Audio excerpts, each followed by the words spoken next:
여기 문 한 번 열어보지 못한 채 10년 넘게 텅텅 비어있는 거대한 건물 하나가 있습니다. 과거 이 건물에 롯데마트가 들어온다는 소식이 전해지자 인근 상인들은 생존권을 위협받는다며 머리띠를 둘러매고 결사반대를 외쳤습니다. 그리고 그들이 원하는 대로 끝내 롯데마트 입점을 막아냈죠. 그런데 시간이 흘러 2026년 반대 현수막이 빼곡히 걸렸던 그 거리엔 사람 코빼기 하나 보이지 않고 폐업한 채 공실로 방치된 상가들, 경매로 헐값에 넘어가는 건물들만이 쓸쓸히 거리를 지키고 있을 뿐입니다. 대체 그들은 무엇을 지켜낸 걸까요? 충성 전국 곳곳을 누비는 여우대장. 오늘은 포항 영일대 해수욕장에 나와 있습니다. 확실히 요즘 날씨도 따뜻하고 주말이다 보니 바닷가에는 산책 나온 사람들과 서핑하는 사람들도 제법 보이는데요. 나름 생기가 가득한 모습이죠. 하지만 여기서 도로 하나만 건너면 상황이 완전히 달라집니다. 해수욕장 바로 뒤편 하늘 높이 우뚝 솟아있는 건물 하나가 눈에 들어옵니다. 이곳은 지난 2012년부터 한 개발업체가 무려 1,475억 원을 들여 지어 올린 호텔과 복합 상가 건물입니다. 이중 지상 16층 규모의 호텔은 2015년 개장 이후 지금까지도 정상적으로 영업을 이어오고 있는데요. 문제는 바로 옆에 붙어 있는 이 복합 상가 건물입니다. 지하 3층부터 지상 6층, 연면적만 14,000평에 달하는 어마어마한 규모인데요. 그런데 이 건물 외벽에 간판 하나 달려있지 않고 인기척이라곤 전혀 느껴지지 않죠. 출입문은 굳게 잠긴 채 유리 너머로 보이는 내부엔 먼지만 한가득, 바로 앞에는 건물 훼손 상태가 심하다며 출입을 금한다는 안내문만이 바람에 휘날리고 있습니다. 한눈에 보기에도 사람 발길이 끊긴 지는 꽤 오래돼 보이는데 사실 이곳에는 원래 롯데마트 포항 두 호점이 들어설 예정이었습니다. 당시 롯데쇼핑이 이 건물을 임대해서 마트를 오픈할 계획이었죠. 그런데 이 소식이 알려지자 인근 포항 상인들이 들고 일어났습니다. 지역 상권 죽이는 대형마트 결사반대. 상인들은 대형마트가 들어오면 손님을 빼앗겨 전통시장과 골목 상권이 큰 타격을 입게 될 거라며 강하게 반발했습니다. 가뜩이나 불경기로 장사가 어려운 상황에서 대형마트까지 들어오면 버틸 수가 없다는 것이었죠. 그렇게 거리에는 반대 현수막과 푯말이 내걸렸고 상인들은 머리띠를 둘러맸습니다. 당시 반발이 얼마나 거셌냐면 도심 곳곳에서 항의 집회가 벌어졌고 호소문 발표에 기자회견까지 이어졌습니다. 상인들은 그야말로 기를 쓰고 마트 입점을 반대했죠. 물론 모든 상인들이 반대한 건 아니었는데요. 롯데마트 입점에 찬성하는 측도 분명 있었죠. 대형마트가 들어서면 유동인구가 늘어나고 그렇게 지역 경제가 살아나면 인근 상권 장사도 덩달아 잘 될 거라는 입장. 여기에 인근 주민들 역시 집 근처에 대형마트가 생기면 장보기도 편하고 생활 자체가 훨씬 편리해지다 보니 대다수가 찬성을 하는 분위기였다고 합니다. 하지만 이 반대측 상인들은 대형마트 입점만큼은 절대 불가라는 입장을 끝까지 굽히지 않았습니다. 이렇게 의견은 하나로 모이지 않았고 목소리는 점점 커져만 갔죠. 이에 롯데쇼핑 측은 중복되는 브랜드 입점은 최대한 지양하고 상인들과 충분한 협의를 거칠 것이며 여기에 120억 원에 달하는 지역 협력 기금, 500명 규모의 고용 창출, 연간 250억 원어치 지역 농산물 판매까지 다양한 방안을 제시했는데요. 하지만 결국 최후의 승자는 이 반대측 상인들이었습니다. 포항시는 2013년부터 2017년까지 롯데쇼핑이 신청한 대규모 점포 개설 등록을 무려 7번이나 받아주지 않았습니다. 인근 상인들의 생존권을 보장하기 위한 결정이라는 게 포항시의 입장이었죠. 이에 롯데는 행정심판에 소송까지 이어갔지만 결국 법원은 포항시의 손을 들어주게 되면서 이 롯데마트 두호점은 문 한 번 열어보지 못한 채 이 거대한 건물만이 도심 한복판 흉물로 덩그러니 남게 된 것입니다. 이후 2022년에는 이 건물을 철거하고 이 자리에 49층 규모의 주상복합을 짓겠다는 계획이 발표되기도 했는데요. 하지만 지금까지도 눈에 띄는 변화는 없는 상태.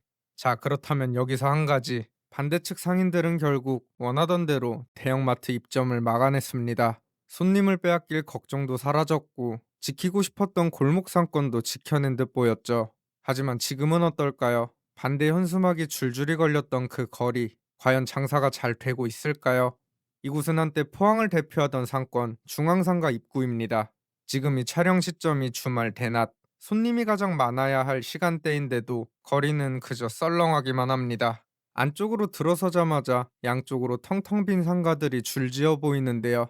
이미 폐허가 돼 내부가 엉망진창으로 방치된 곳, 주인에게 닿지 못한 고지서와 우편물들이 바닥에 한가득 쌓인 곳들도 있고, 이미 가게가 폐업한 뒤 철거조차 제대로 하지 못한 채 임대 현수막만 펄럭이는 곳까지, 이런 곳들이 정말 한두 곳이 아닙니다. 심지어 건물 전체가 통째로 비어 있는 경우도 심심치 않게 보이고, 체감상 영업 중인 가게보다 빈 가게가 더 많아 보일 정도. 하긴 주말에도 이렇게 유동인구가 없는데 장사가 잘 될 리가 없겠죠. 여기 중앙상가 초입의 한 건물, 현재 경매가 진행 중이라는 거대한 현수막이 떡하니 걸려 있습니다. 이 건물의 주인은 60대 A씨. 2019년 A씨는 약 8억 5천만 원의 대출을 끼고 총 12억 1천만 원에 이 건물을 매입했습니다. 대출 비중이 상당히 높긴 했지만 당시에는 이 건물 전체를 보증금 6천만 원, 월세 500만 원의 통으로 사용하는 임차인이 있었기 때문에 어느 정도는 버틸 수 있다고 판단했던 것으로 보입니다. 하지만 2024년 해당 임차인이 건물에서 나가게 되면서 60대 건물주 A씨는 각종 채무를 감당하지 못하게 됐고, 결국 이 건물 역시 경매시장으로 넘어가게 된 것입니다. 해당 건물의 감정가는 매입가보다도 높은 14억 5천만 원으로 평가됐습니다. 하지만 이미 상권 자체가 무너진 상황에서 이 가격에 건물을 사겠다는 사람은 나타나지 않았고, 계속 유찰이 반복되면서 현재는 최저가가 3억 5천만 원까지 떨어진 상태입니다. 상당히 떨어진 가격인데요.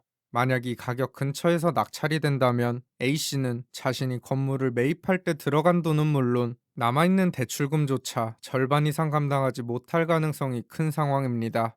그런데 이 바로 옆 건물을 보니 뭔가 낯이 익습니다.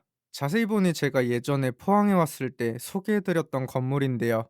이 건물 역시 과거 감정가 10억 5천만 원으로 평가됐지만 한참이나 새 주인을 찾지 못하다가 결국 감정가의 29% 수준인 3억 원에 겨우 낙찰된 물건이었죠.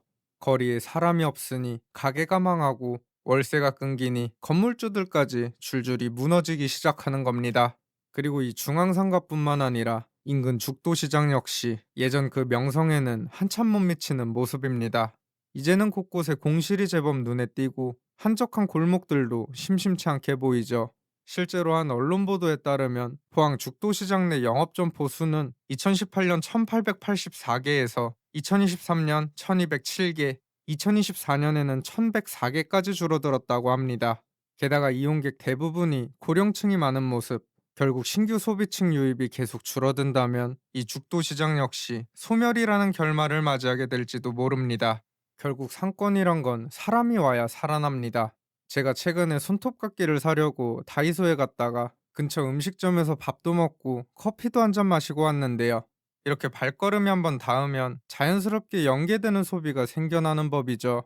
그런데 이곳은 대형마트 입점을 막아버리면서 사람들을 끌어올 만한 중심축 자체가 사라져버렸고, 이외 여러 복합적인 요인들이 작용하면서 결국 사람들 발길이 머물 이유조차 없는 동네가 되어가고 있는 겁니다. 그리고 사실 이제는 오프라인 상권 자체가 구조적으로 쉽지 않은 시대가 됐습니다. 당장 집 침대에 누워서 핸드폰만 켜면 인터넷으로 원하는 물건을 주문하고 다음날 새벽이면 문 앞에 도착해 있습니다. 편리한 데다 가격까지 더 저렴한 경우도 많죠. 이제는 할아버지 할머니들조차도 쿠팡으로 물건을 주문하는 시대입니다. 결국 변화를 따라가지 못하면 무너질 수밖에 없죠. 포항은 지금 도시의 근간이라 할 수 있는 철강 산업마저 유례없는 위기를 맞으며 크게 흔들리고 있는데요. 이런 절체절명의 상황 속에서 멀리 숲을 보지 못한 채 눈앞에 나무만 바라본다면 과거 포항이 누렸던 그 찬란한 영광은 어쩌면 다시는 돌아오지 못할지도 모릅니다. 구독과 좋아요, 알림 설정은 영상 제작에 큰 힘이 됩니다. 지금까지 여우대장이었습니다. 감사합니다.